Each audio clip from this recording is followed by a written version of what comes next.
start our next chapter, air pollution. Sorry, environmental pollution. Environmental pollution क्या होता है? कल हमने कौन सा चैप्टर किया था? So what was air pollution? हाँ जी बोलो बेटा, क्या था एयर पोल्यूशन? हाँ गुड, ठीक है. अब हमने देखना एनवायरमेंटल पोल्यूशन. एनवायरमेंटल पोल्यूशन का मतलब क्या है कि एनवायरमेंट, हमारा पूरा एटमॉस्फेयर किस तरह से पोल्यूट हो गया because of air pollution, noise pollution, water pollution. हर तरह के पोल्यूशन से ही हमारा पूरा एनवायरमेंट पोल्यूट हुआ है. सबसे पहले है पोल्यूशन होता क्या है? जब हार्मफुल केमिकल्स जो होते हैं या कोई भी सब्सटेंस जो है वो पूरी एनवायरनमेंट को पोल्यूट करता है, उसको हम पोल्यूशन कहते हैं. यानी कि वो चीज़ें जिनकी एनवायरनमेंट को ज़रूरत नहीं है, वो चीज़ें जो एनवायरनमेंट के लिए नुकसानदेही है, ठीक है, और वो एनवायरनमेंट में जब मिल जाती है so that is known as environmental pollution, क्योंकि वो एनवायरनमेंट को पोल्यूट करती है. ठीक है. अब हम कह रहे हैं पोल्यूशन किस चीज़ को रेफर करती है? Very bad condition of environment in terms of quantity and quality. इसका क्या मतलब है?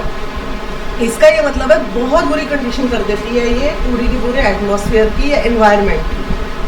क्वांटिटी के हिसाब से भी, मतलब ज़्यादा मात्रा में, और क्वालिटी भी. नेचुरली जो चीज़ हार्म करती है उसी चीज़ को हम पोल्यूशन बोलते हैं. उसी चीज़ को हम कहते हैं कि इसने हमें पोल्यूट किया, इसने हमें ख़राब किया, गंदा किया, हमारे एनवायरनमेंट को गंदा किया, वो चीज़ पोल्यूशन कहलाती है. हमने इस चैप्टर में पढ़ने हैं 5 टाइप्स ऑफ पोल्यूशन, जिसमें सबसे पहले आता है एयर पोल्यूशन. ये आप देख रहे हो कि फैक्ट्रीज का ये धुआं. कल हमने स्मॉग भी पढ़ा था. स्मॉग क्या होता है? ठीक है, कितना पोल्यूशन फैलता है उसके थ्रू. सो एयर पोल्यूशन हमने देखना है, water pollution, noise pollution, land pollution और रेडियो एक्टिव पोल्यूशन. सबसे पहले हम देखेंगे एयर पोल्यूशन. एयर पोल्यूशन किस तरह से होता है? सबसे पहले हमें देखना है कि एयर पोल्यूशन होता कहाँ है? एटमॉस्फेयर में. ठीक है. उसके लिए हमें पहले ये जानना जरूरी है एटमॉस्फेयर क्या होता है. एटमॉस्फेयर जो है, atmosphere is the life blanket of earth. अगर एटमॉस्फेयर ही ना हो तो अर्थ पे लाइफ ही नहीं होगी. ठीक है. और हमें फिर इसके लिए जानना जरूरी है कि it is necessary to know more about atmosphere and the ways in which it is polluted. इसका ये मतलब हुआ कि हमें ये जानना फिर जरूरी कि एटमॉस्फेयर होता क्या है, हमारे लिए वो क्यों ज़रूरी है, और वो वाले वेज के उससे पोल्यूशन, उसमें पोल्यूशन हो कैसे रहा है. ठीक है. और उसके बाद हमें ये भी देखना है कि हमें कौन से मेजर्स, कौन से प्रिवेंशन लेना चाहिए ताकि एयर पोल्यूशन में कमी आ सके या एयर पोल्यूशन हम रिड्यूस कर सकें. सबसे बड़ी बात है कि हमें सबसे ज़रूरी चीज़ क्या है जिंदा रहने के लिए? Air, oxygen. साफ हवा होगी हम ब्रीथ कर सकेंगे. ठीक है. So air is considered safe when it contains no harmful dust and gases. तभी उसी एयर को हम ब्रीथ करते हैं जिसमें कोई हार्मफुल डस्ट ना हो. डस्ट को आप कभी जाके ब्रीथ नहीं करोगे. ठीक है. जहाँ पे धुआं वगैरह होता है क्या करते हो? एकदम से ऐसे करते हो, तो कपड़ा ले लेते हो, मास्क पहन लेते हो. क्यों? ताकि वो हार्मफुल चीज़ें, harmful dust particles, it does not enter into your system. आपके सिस्टम में एंटर ना हो वो डस्ट या वो हार्मफुल गैसेस या हार्मफुल पार्टिकल्स. इसीलिए आप एकदम से मास्क पहनते हो या दुपट्टा, लड़कियां अपना दुपट्टा कर लेती हैं ऐसे, या रुमाल रख लेते हो, हैंकी रख लेते हो, है ना. सो एयर कब कंसिडर सेफ होती है? जब उसमें कोई भी हार्मफुल डस्ट पार्टिकल्स या एयर में गैसेस, ऐसी हार्मफुल गैसेस ना मौजूद हो जिससे हमें कोई ब्रीदिंग में प्रॉब्लम हो. हम फ्रीली हम ऑक्सीजन को ब्रीथ करते हैं, राइट. अब सबसे बड़ी चीज़ है कॉजेज ऑफ एयर पोल्यूशन. सबसे ज़्यादा मेजर कॉजेज क्या है एयर पोल्यूशन के? इंडस्ट्री. कल भी हमने इस चीज़ पर बात करी थी कि इंडस्ट्री, ऑटोमोबाइल. ये देखो, automobile and domestic fuel. Automobile का फ्यूल निकला, ठीक है. ट्रक्स, कार, स्कूटर, कई तरह के ऑटो. ठीक है. कई बार आपने देखा है ऑटोज जिसके पीछे काला सा जबरदस्त धुआं। और अगर आप ऑटो में बैठे हो, कोई फटाफट कपड़ा बांध लेते हो, कुछ करते हो कि बहुत ही कोशिश करते हो इस ऑटो को छोड़ो भाई, इसमें तो बहुत ये हाईली पोल्यूटेड है, ठीक है। So automobile and domestic fuel, domestic fuel कौन सा होता है? भट्टी, जिन्होंने घरों में भट्टियां लगाई होती हैं, या जो घर में अंगीठी कोयले पे काम करते हैं, कोयले पे खाना बनता है तो वो भी तो ऊपर जाता है। कोयले से बहुत हार्मफुल गैसेस निकलते हैं, right. High proportion of undesired gas such as sulphur dioxide and carbon monoxide, ये बहुत हाई प्रोपोर्शन की, ये बहुत हार्मफुल गैसेस हैं, सल्फर डाइऑक्साइड और कार्बन मोनोऑक्साइड, ठीक है। डस्ट, डस्ट किस फॉर्म की होती है? एग्जाम्पल सीमेंट, ठीक है। Dust, foundry dust and wind blown solid dust, हवा से जोड़ के आती है डस्ट, ठीक है। सबसे पहले सीमेंट, सीमेंट के साथ जो डस्ट होती है वो, ठीक है। उसके अलावा जो सॉलिड डस्ट होती है, फॉन्ड्री डस्ट होती है, मतलब जो धूल उड़ के आती है वो। मिस्ट, धुंध वाली, ठीक है। स्मोक, किसी भी तरह का smoke.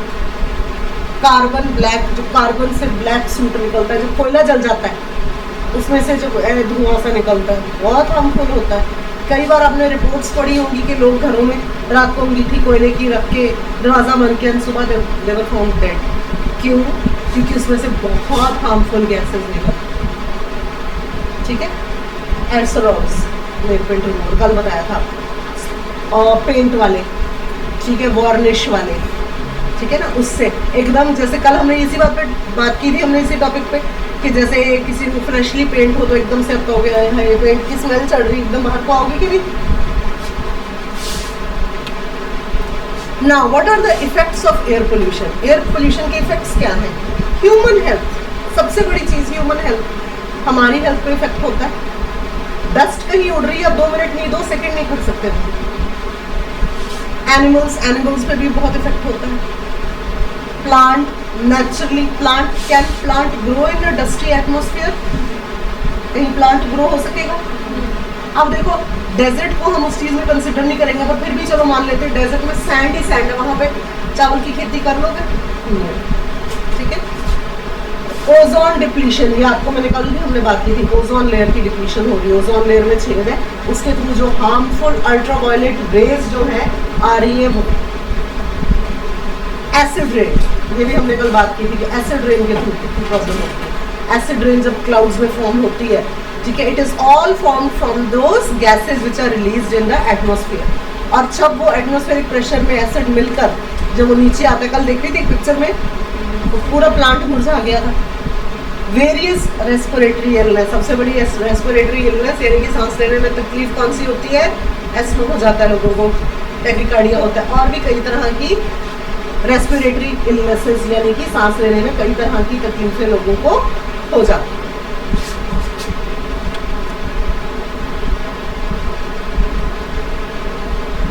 Next is water pollution. Now what is water pollution? You can see this, देख रहा है ना, इस पर हमने पहले भी बात की थी। कोई भी any physical, temperature, oxygen, chemical, mercury और biological disease, sewage change to water that adversely affect alive by human beings। अब ये चीज देखो कि कितना कचरा फेंका हुआ है पानी में। सीन देखा आपने, कितना कचरा फेंका हुआ है पानी में। हमने पहले क्या बात की थी, अंदर कौन सी होती है? एक्वेटिक लाइफ होती है। फिश कहाँ ब्रीथ करती है? पानी में। अब कितना गंदा, अब जो ये कचरा फेंका है, प्लास्टिक की बैग, प्लास्टिक में जितना ज्यादा कंटेमिनेशन होता है, जितनी केमिकल प्रॉपर्टीज प्लास्टिक में होती है उतनी कहीं नहीं होती। प्लास्टिक ऐसे हो जाए ना, सांस लेने में तकलीफ होती है। सोचो इतना प्लास्टिक इधर फेंका है, फिश का सांस तो वैसे ही रोक दिया, ठीक है। ऊपर से ये जितना गंदगी है, कचरा है, इनमें से various gases, various chemical, various fluids निकलते होंगे जो इस पानी को कितना कंटेमिनेट किया। We can not drink this water. आप टच भी नहीं करोगे इस वाटर को, ड्रिंक तो बहुत दूर की बात है। और इस पानी से स्मेल कितनी फैलेगी। अच्छा, जब स्मेल फैलेगी तो क्या करोगे?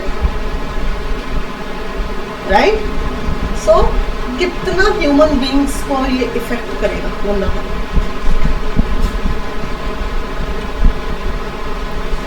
अब causes of water pollution, 40% of death world wide जो होती है पानी से। कहते हैं ना बहुत गंदा पानी पीने से इतने लोग, आपने कई बार न्यूज़ में देखा होगा, ठीक है, जो झुग्गी झोपड़ी वाले ये वो, ठीक है, उनको ये प्रॉब्लम होगी, कॉलरा हो गया, ये हो गया, वो हो गया, वाटर बॉर्न डिजीजेस होगी जो पानी से बीमारियाँ हो जाती हैं, ठीक है।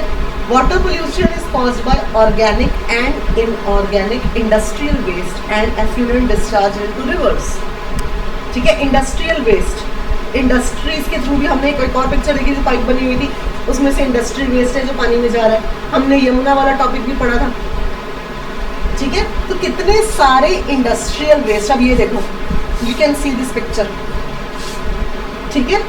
How much the level of water is contaminated, देखो कहाँ से पानी आ रहा है, कितना कंटेमिनेशन हुआ है, इंडस्ट्री का वेस्ट आ रहा है, लोग अपना कचरा फेंक रहे हैं। उसके अलावा कई तरह की जो फैक्ट्रीज, केमिकल डाई फैक्ट्री, जो डाई नहीं होती कपड़ों को, हम कहते नहीं मेरी चुन्नियाँ डाई कर दे, जहाँ डाई बनती है वही केमिकल है, कुदरती कलर तो है नहीं, ठीक है ना, केमिकल है।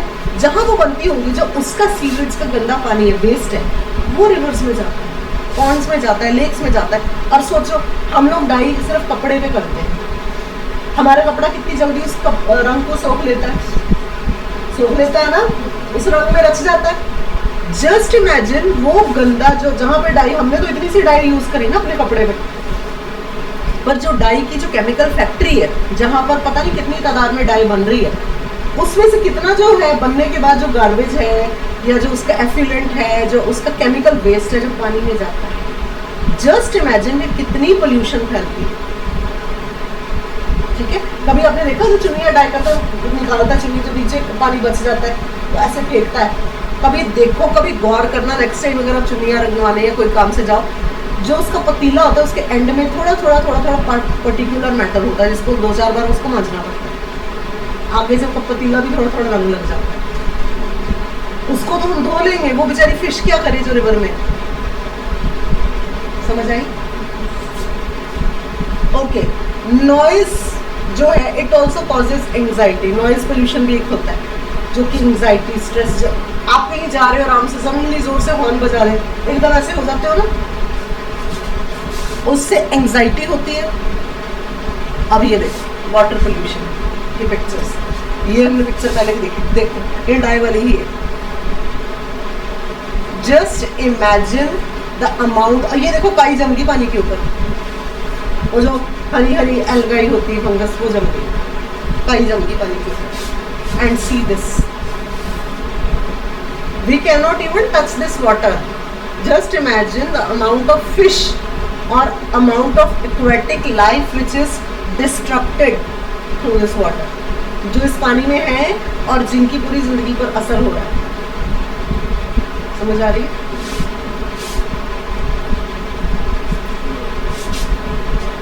डिजीजेस कैसी कैसी होती है, इफेक्ट्स वाटर पोल्यूशन का। डिजीजेस लाइक कॉलरा, हमने बात की थी, मलेरिया हो जाता है, टाइफाइड होता है जो कि रेनी सीजन में फैल जाता है। कई बार हमारी अपनी खुद की मिस्टेक से भी होता है, हम लोग गंदा पानी अगर पी लें, स्पेशली बारिश के दिनों में पेरेंट्स आपको क्या बोलते हैं, गोलगप्पे नहीं खाने, ये नहीं खाना, वो नहीं खाना। क्यों? क्योंकि उन्हें गंदा पानी का डर होता है ना, ठीक है। अब सबसे बड़ी बात क्या है, एक्वेटिक लाइफ गेट्स डिस्ट्रॉयड। वही बात जो हमने की थी, एक्वेटिक लाइफ कौन सी होती है? हाँ, उनकी लाइफ पूरी, जो पानी में जितने भी जीव है उनकी तो लाइफ डिस्ट्रॉय हो जाती है। हम अपनी बात करें कि we can not even touch that water, think about those who are living in that water, जिनकी लाइफ उसी पानी में। समझ आ रही है? Now how to avoid water pollution, हमें वाटर पोल्यूशन को अवॉइड कैसे करना है? Rivers should not be use for washing clothes और बेडिंग एनिमल्स इन। इस चीज़ का हमेशा ख्याल रखो। आपने ये देखा ही होगा कई बार, जैसे जो झुग्गी झोपड़ी वाले लोग हैं, वो लोग रिवर्स में कपड़े धो रहे होते हैं।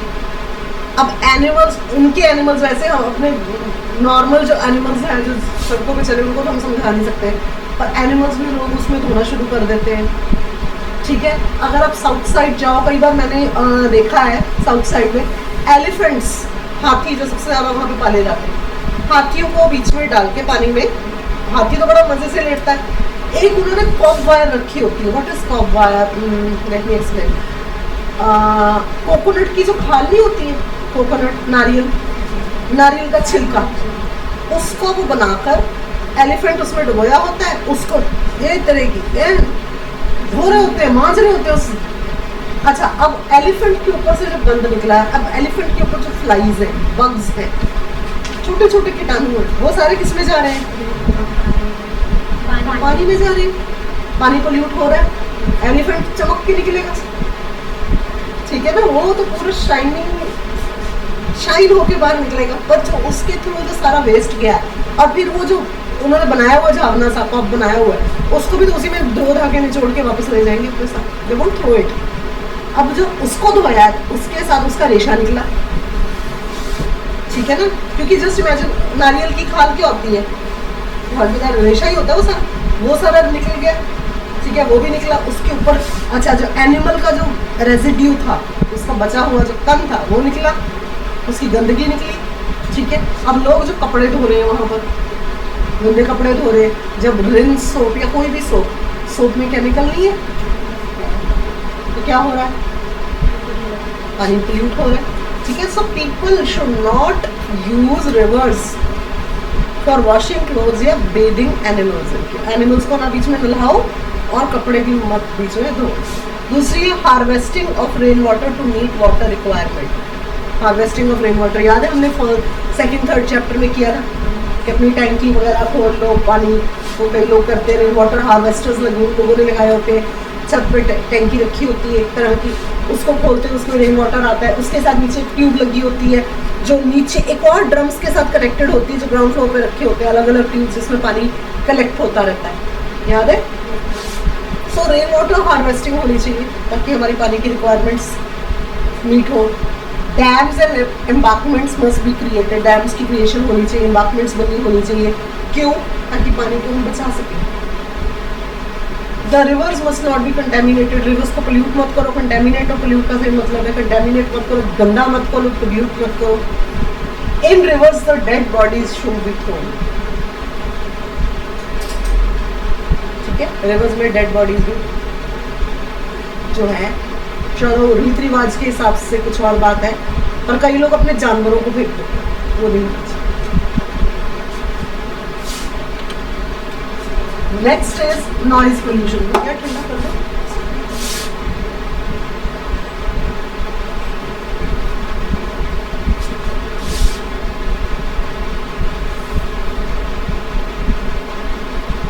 Next is noise pollution. Noise pollution क्या होता है? मैंने आपसे पहले भी बात की थी अभी नॉइज पोल्यूशन की।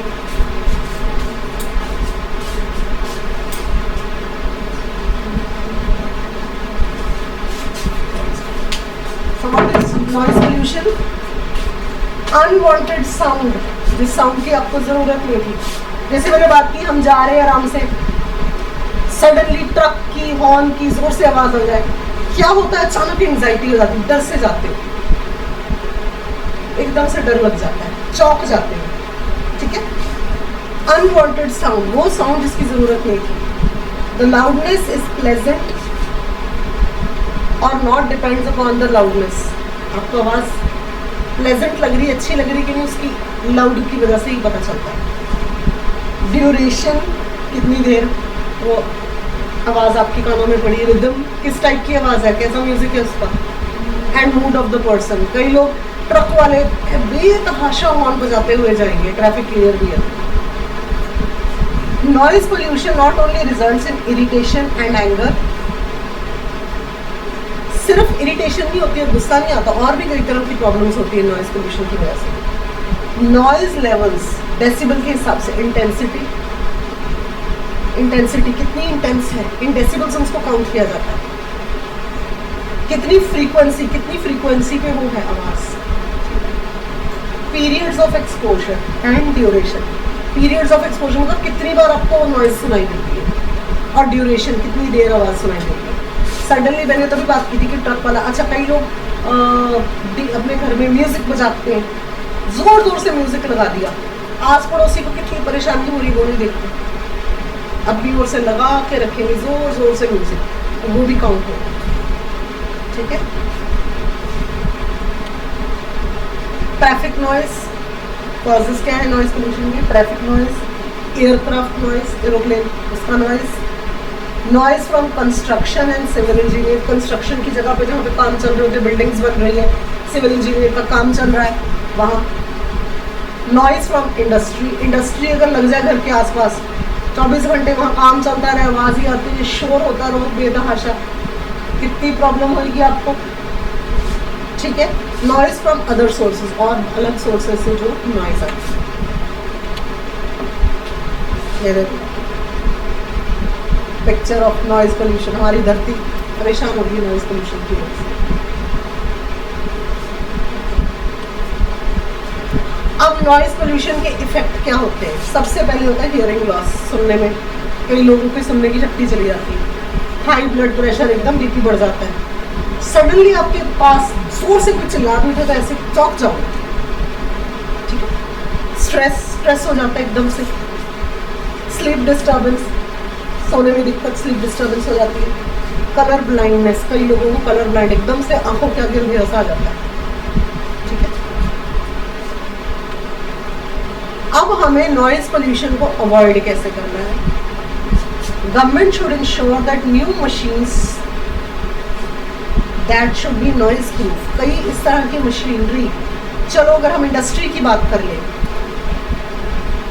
ऐसी मशीनरी हो, ऐसी चीज़ हो जो कि नॉइज प्रूफ हो, आवाज़ ना आए। जैसे यहाँ पे सपोज को ग्लास डोर्स क्यों मोस्टली होते, ताकि जैसे हमने इधर ग्लास डोर लगाया, यहाँ पे अगर क्लास चल रही है उधर से आवाज़ ना आए उधर की। ठीक है। तो नॉइज प्रूफ होना चाहिए। इंडस्ट्री भी इस टाइप की होनी चाहिए जहाँ पर मशीन्स जो हैं या तो नॉइज प्रूफ हो, या वहाँ पर सिस्टम अरेंजमेंट ऐसा हो कि बाहर आवाज़ ना जाए, नॉइज प्रूफ हो जाए। Airports must be away from residential area. अगर आपके घर के पास ही एयरपोर्ट हो, हमेशा एरोप्लेन्स आ रहे हैं जा रहे हैं, कितना शोर होगा। जो लोग स्टेशन के पास रहते हैं उनको पता है, रेलवे स्टेशन गाड़ियाँ आ रही हैं जा रही हैं, घर के बर्तन हिल जाते हैं। ठीक है। Sound horn symbol is to be in school roads. जहाँ पे स्कूल्स बने हैं वहां पे एक सिंबल लगा होना चाहिए साउंड का। ठीक है। स्कूल भी लगा हुआ है, स्कूल अगर चल रहा है वहां पर सिंबल होना चाहिए कि हाँ ये स्कूल की तरफ रोड जाती, तो यहाँ पर नॉइज पोल्यूशन ना हो, बच्चे बढ़ रहे हैं। Control noise at sound by proper choice of equipment, design modification. हाँ नेचुरली इस तरह का नॉइज सोर्स होना चाहिए, इक्विपमेंट प्रॉपर हो, जैसे अभी हमने इंडस्ट्री की बात की थी, डिज़ाइन में मॉडिफिकेशंस हो, सही तरह की डिज़ाइनिंग हो और प्रॉपर लेआउट हो। अगर हम किसी भी जगह पे काम ऐसा चल रहा है तो वहाँ पे प्रॉपर सिस्टम हो ताकि बाहर आवाज़ ना जाए, नॉइज ना जाए, लोगों को परेशानी ना हो। आइसोलेशन और यूज ऑफ बैफल्स, तो इस तरह का सारा सिस्टम हो, नॉइज प्रूफ हो, या तो आइसोलेशन जगह पर, आइसोलेटेड जगह जहाँ पे आबादी कम हो वहाँ पे काम करा जाए, वहाँ पर अगर इंडस्ट्री वगैरह हो जिन्होंने काम करना है लार्ज स्केल पर। ठीक है। या इस तरह का साउंड प्रूफ सिस्टम हो, बैफल्स हो, ताकि दूसरे लोगों को परेशानी ना हो। Use of air protective devices, ये चीज़ के नॉइज प्रूफ हो। Use of air protection devices, वही चीज़ आ गई एयर प्रोटेक्शन डिवाइसेस। ठीक है ना। कई बार होता है कि लोग अपनी साउंड कुछ ऐसा लगा के रखते हैं ताकि उनको आवाज़ ना आए।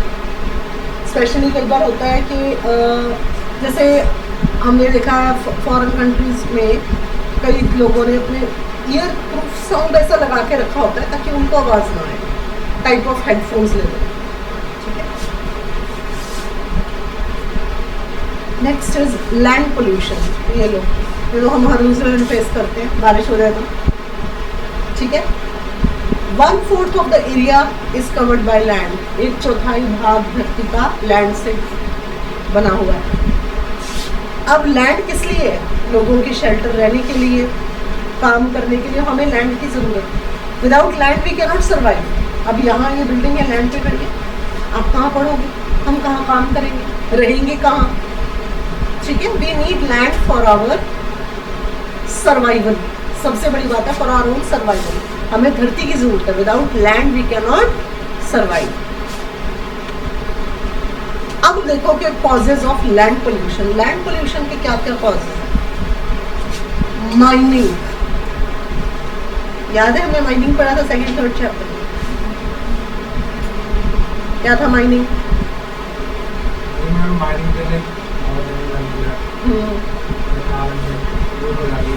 बिल्कुल सही, ठीक है। प्लस माइनिंग जो कोयले की खदानें वगैरह, ठीक है, उससे लैंड पोल्यूशन हो रहा है।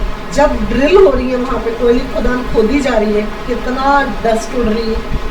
उसके साथ साथ मिनरल्स कितने खत्म हो रहे हैं। अपर लेयर जब उसकी हटाई जाएगी, ठीक है, डीप उसको गहराई तक करो, बहुत फीट नीचे तक खोदा जाता है। कोयला धरती की बहुत नीचे की तहों से निकलता है, बहुत गहराई से निकलता है। तो जब माइनिंग होगी तो क्या होगा? डस्ट उड़ेगी, सबसे पहली चीज तो डस्ट उड़ेगी। उसके अलावा मिनरल्स खत्म होंगे, और जब डस्ट उड़ेगी तो नेचुरल लैंड पोल्यूट हो रहा है।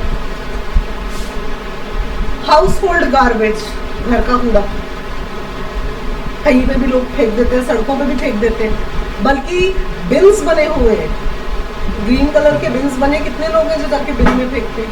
ऐसी सड़कों पे कई लोग फेंक देते हैं, फेंकते हैं ना, तो लैंड ही पोल्यूट हो रहा है। सड़क पे कहीं भी फेंक रहे हैं तो लैंड पे ही जा रहा है ना वो। Urbanisation and concentration of population, जितनी अर्बनाइजेशन, जितना शहरी विकास होगा, जितने लोगों की कॉन्सेंट्रेशन होगी, यानी कि जितने लोग बढ़ेंगे, पॉपुलेशन बढ़ेगी, घर बनते जाएंगे, उतना लैंड यूज होगा, उतना लैंड पोल्यूट होगा, क्योंकि उतने ही घरों से गार्बेज निकलेगा। पूरे एरिया में एक घर थोड़ी है, और सिर्फ एक ही घर से गार्बेज तो निकलता नहीं, हर एक के घर से निकलता है, ठीक है। म्यूनिसिपल सॉलिड वेस्ट, म्यूनिसिपल वाले जहाँ पे कचरे का ढेर लग जाता है, आप वहाँ से निकल नहीं पाते, है कि नहीं? कितनी स्मेल आती है वहाँ से। सॉलिड वेस्ट ही होता है वो सारा। उसके अलावा इंडस्ट्रियल वेस्ट, हमने पहले भी इस बात की बात की। इंडस्ट्री का वेस्ट, सिर्फ वो पानी पे नहीं बहता, इंडस्ट्री का कितना ही वेस्ट ज़मीन पे भी गिरा देते हैं, ठीक है। तो वो कहाँ पोल्यूट हो रहा है? इवन जो पानी में जा रहा है अल्टीमेटली लैंड में ही मिलेगा। अनकंट्रोल्ड लैंड ट्रीटमेंट, कई लोग लैंड ट्रीटमेंट प्लांट लगा देते हैं जी, अनकंट्रोल्ड, बेतहाशा। Burning open dump and forest fire. Open dump क्या होता है? खुले में जो कचरे को आग लगा दी, उससे एयर भी तो पोल्यूट हो रही है, लैंड पोल्यूट हो रहा है, दोनों चीजें पोल्यूशन हो रही है। फॉरेस्ट फायर, जंगल में आग लगी तब भी पोल्यूशन बढ़ेगा। डिफॉरेस्ट, बात वही हम रोज बात करते हैं कि हम घूम फिर के डिफॉरेस्टेशन जा रहे हैं, ठीक है। Now see how much plastic, और प्लास्टिक मैंने पहले भी आपको बताया था वो कभी खत्म नहीं होता, कभी नष्ट नहीं होता प्लास्टिक। जला दो उसका इतना सा रेजिड्यू बच जाएगा, इतना सा कण उसका बच जाएगा तो वो धरती पे ही। हम धरती के बाद तो है नहीं ना कि लो जी, और भाई हमने लैंड नहीं पोल्यूट करना, और उसका होना होगा दूसरे प्लेनेट पे भेज दो, ऐसा तो कोई चांस ही नहीं अपने पास। वो जा रहा जी मार्स जा रहा, ये मार्स पे फेंक दिया, अपनी धरती बचा ली, ऐसा तो कुछ भी नहीं है। हमारे ही लैंड पे रहेगा वो सारा पोल्यूशन, बात तो सही है ना, इसी धरती में ही रहेगा, ठीक है। प्लास्टिक, अब ये देखो केमिकल, ये देखो अल्टीमेटली कहाँ जा रहा है? धरती पे ही जा रहा है, ओवरफ्लो हो रहा है ना। एक इन्होंने ये ट्रेस ही है जिसमें ये सारा एफिलेंट जा रहा है, कि कहीं से जुड़ के आ रहा है। वो देखो ट्रक भी खड़ा है, ये देखो यहाँ पे भी गार्बेज सारा पड़ा हुआ है, ये देखो छन के जा रहा है, और यहाँ से ओवरफ्लो भी हो रहा है। मोस्टली कंस्ट्रक्शन साइट पे ऐसा आपको सीन देखने को मिलेगा। Mostly on the construction sites you will be watching all this. अब ये देखो ट्रक से, यू कैन सी दिस के ट्रक से कितना पोल्यूशन जा रहा है। फर्टिलाइजेशन आपके सामने, ठीक है। Now what are the effects of land pollution? Land cannot use to build houses. अब जहाँ पे ये सारे काम थे, जहाँ पर उस लैंड को हाउसेस की यूजेज में, ठीक है, man can not bee farming, वहाँ पे फार्मिंग नहीं होगी। ग्राउंड वाटर, अगर वहाँ पर ग्राउंड वाटर हो, नलके वगैरह लगे हो, इफेक्ट होगा कि नहीं होगा? वो गंदगी अल्टीमेटली पानी में मिलेगी कि नहीं? Death of animals that inhabit, जो बेचारे वहाँ पे जानवर हैं, कहते हैं कई बार गाय बेचारी गऊ माँ चलेगी कि उसके पेट में से प्लास्टिक निकला, उनको तो पता नहीं कि हम क्या खा रहे हैं, तो कचरे में भी खा रहे होते हैं।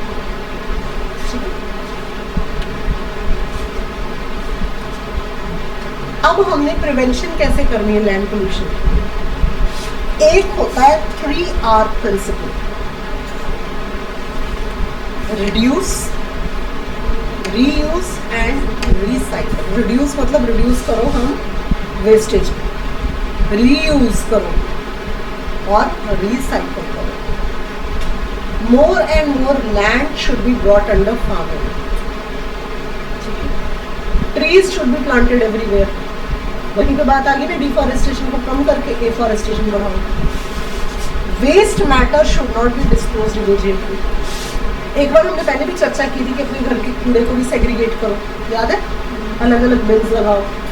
अगर आपकी वो स्किन बच जाए ऑफ फ्रूट्स, और वो सारा कुछ आप उसमें धरती में डाल सकते हो, गार्डन में, किचन गार्डन में डाल सकते हो। इमीडिएटली फेंक ना दो सब कुछ, खाने की चीज़ें भी आप किचन गार्डन में डाल सकते हो।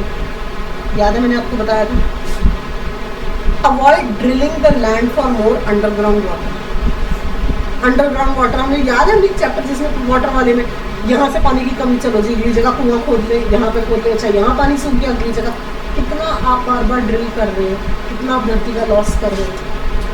Avoid using more fertilisers. हाँ, जितना फर्टिलाइजर कई लोग किसान डाल देते हैं, पेस्टिसाइड्स, इससे जल्दी उग जाएगा, उतनी ज़्यादा उसकी लैंड की फर्टिलिटी खत्म हो रही है। उसमें केमिकल जा रहा है, उसका मेन्योर खत्म हो रहा है, और जा क्या रहा उसमें?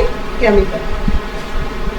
इंटीग्रेटेड सॉइल वेस्ट मैनेजमेंट, हमने एक पढ़ा चैप्टर जिसमें हमने सॉइल जो है सॉलिड वेस्ट को हम कैसे मैनेज करें, किस तरह से हम वेस्ट की मैनेजमेंट करें ताकि वो काम में आए, ना कि वो हमें और पोल्यूट करे।